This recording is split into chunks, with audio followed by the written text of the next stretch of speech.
They needed you to be the problem. That's the only way the story made sense to them. If you were the problem, they didn't have to question the structure, didn't have to face the cracks, didn't have to investigate what was growing underneath the silence. They needed a villain because they didn't want to lose control. They needed a scapegoat because admitting the truth would have cost too much. Too many reputations, too many masks, too much comfort. So they handed you the script, quietly at first, little suggestions, a sigh here, a cold shoulder there, a sentence that trails off with, "you always," and then they let your guilt do the rest. You picked up the story they dropped at your feet, started flipping through the pages, wondering when you became the antagonist, trying to rewrite your lines mid-scene, trying to soften the edges of what you knew to be true. But no matter how much grace you gave, no matter how much softness you stitched into your voice, the ending had already been written, and it ended with you being the reason everything fell apart.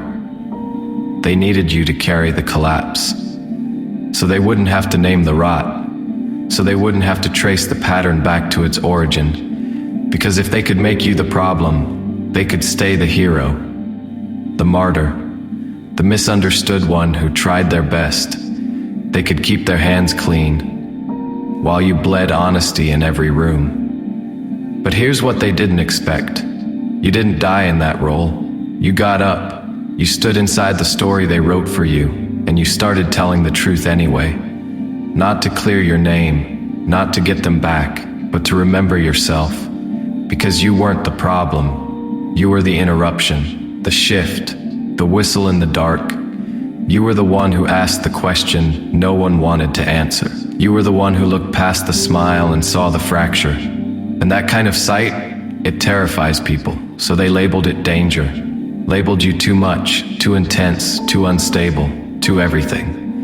But really, you were just awake, and people still sleeping don't like being seen. So they painted you in the colors of their shame, projected their own avoidance into your body, spoke about you in closed rooms like your clarity was violence, and still, you didn't fold. You stopped apologizing for your instincts. You stopped translating your intuition into palatable language. You stopped shrinking just to be held. Because being held like that always came with conditions. Be quiet, be soft, be small enough to carry without inconvenience. But you were never born for conditional belonging. You were born for truth. You were born for depth. You were born to break cycles, not preserve appearances. And they knew that, which is why they needed you to be the problem. Because if you weren't the problem, then what were they? If you weren't the one who ruined it, then who had been planting landmines beneath the surface all along? If you weren't the explosion, maybe you were the mirror. And that, for them, was even more dangerous. You mirrored the part they'd locked away, the ache they refused to name, the contradictions they painted over with spiritual language and empty smiles. You held up a reflection they couldn't bear to see, so they turned on you, not all at once, just enough to tilt the story, just enough to make people second-guess your tone, your timing, your truth. They wanted the world to question your clarity, to mistake your groundedness for volatility, to confuse your boundaries with punishment. Because if you became unpredictable, then they never had to answer for what they did. They could focus on your reaction and ignore the cause. They could call it drama instead of consequence. They could say, "Look how emotional they are," instead of asking why. But you didn't give them what they wanted. You didn't explode. You evolved. You turned inward. You started tending to the parts of yourself they tried to tear down. The parts they called too much, the parts they said made things complicated. You began to realize that your complication was your clarity. Your complexity was your compass. Your deep feeling was not a flaw, it was a map, a way out of their maze of projections and gaslight.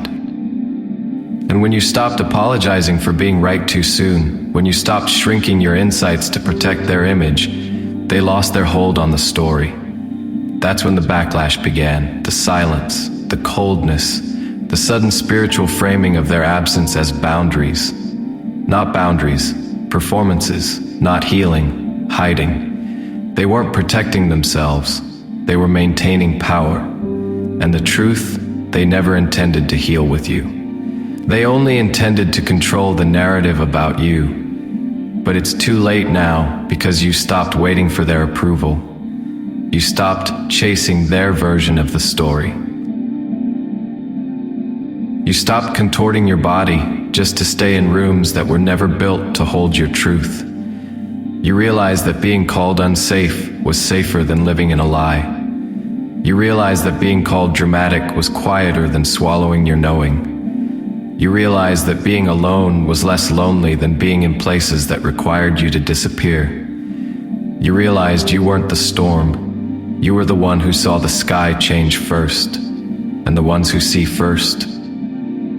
They're always remembered as a threat, until the truth catches up, until the story folds in on itself, until even the people who watched you walk away start to question what they were told. And maybe you'll never be fully understood.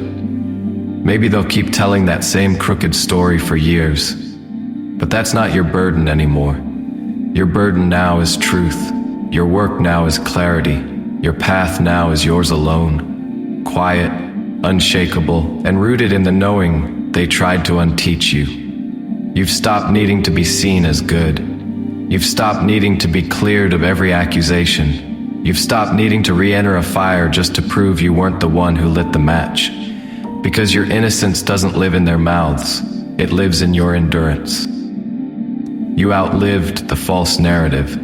You outlasted the spin. You kept walking while they kept talking. You learned that being misunderstood is survivable, that being cast out is not the same as being lost, that healing isn't always soft, it's sometimes full of rage, full of silence, full of remembering. And you remembered. You remembered how they twisted your words, how they celebrated your insights in private but denied them in public, how they leaned on your strength but called it threatening when it made them feel small. You remembered how they let you carry the weight, not just of the problem, but of the solution they never had the courage to attempt. And that memory became power. That memory became clarity. That memory became the refusal to be remade by people who never tried to understand you. You were never meant to be a shapeshifter for other people's comfort. You were never meant to make yourself digestible for people who choke on truth. You were never meant to hold your tongue to protect someone else's illusion of grace. You are not cruel for choosing yourself. You are not broken for needing distance. You are not dangerous for drawing a line. You are a survivor of emotional exile, a witness to invisible harm, a breaker of cycles that depended on your silence. They needed you to be the problem, because if you weren't, then they were. And they weren't ready for that reckoning. Not then, maybe not ever. But you were. You've been ready. And every time you tried to love them through it, to meet them in the middle, to explain yourself just one more time, you were doing what you always did, making peace your responsibility. But it never was. You were never meant to carry both the truth and the denial. You were meant to name what was happening and walk when it wasn't received. And you did. You walked, maybe with a limp, maybe with tears, maybe with your hands shaking and your heart split, but you walked. And that's how the story ends. Not with you vindicated by their change, but with you reclaimed by your own. You're not here to be palatable. You're here to be free. You're not here to win the argument. You're here to tell the truth. You're not here to stay where you're tolerated. You're here to live where you are whole. And the ones who tried to frame you, they'll keep shifting, keep recasting, keep rehearsing their version of events until even they believe it. But you don't have to follow them there. You don't have to match the spin. You don't have to defend yourself in every corner they try to darken. Because they don't get to be the authors of your identity anymore. Let them whisper.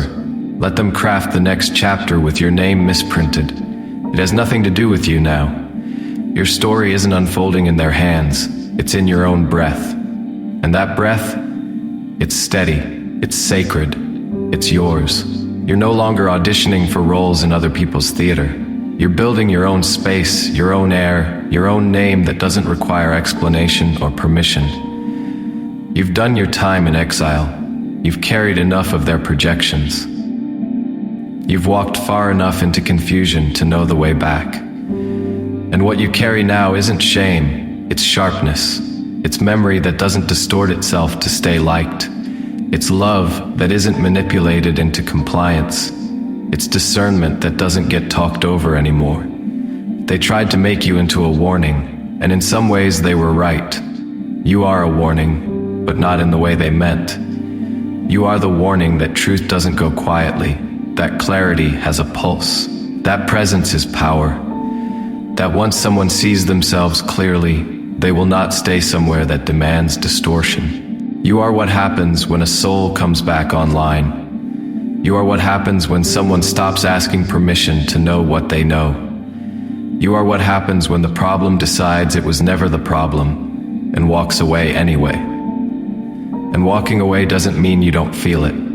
It means you've learned which pain is worth holding. You've learned that some losses are liberation. You've learned that the ache of leaving is lighter than the weight of staying somewhere that calls your name a weapon. You're not heartless. You're not cold. You're warm with boundaries now. You're loving with limits. You're compassionate without being complicit. You've learned that real love doesn't ask you to disappear. And the people who still don't get that, they're not your burden anymore. You're not here to carry what they refuse to unpack. You're not here to explain healing to those who use your hurt as their leverage. You're here to live, fully, clearly, boldly, quietly, however you damn well choose. And that's the miracle. They thought they were writing your ending, but all they did was free your beginning. This is your beginning. Not because they left, but because you stopped waiting to be returned to yourself. You remembered your own name, and it's not the one they gave you. It's the one you're speaking now, out loud, unapologetically, unflinchingly, unshaken. They needed you to be the problem. But you needed to be free, and now you are. And what you found can't be taken from you. Not by silence, not by spin, not by the ones who still pretend they never saw your worth. Because your worth isn't up for debate. It's not hanging in the balance of someone else's comfort. It's intact, it's whole. It's been waiting for you to come back and claim it. So claim it now. Not through force, not through rage, through remembering. Remember who you were before they needed you to be the villain, before they twisted your truth into a weapon, before they made your light a liability. You are none of that. You are clear, you are deep, you are necessary, you are not the problem. You are the path. Walk it.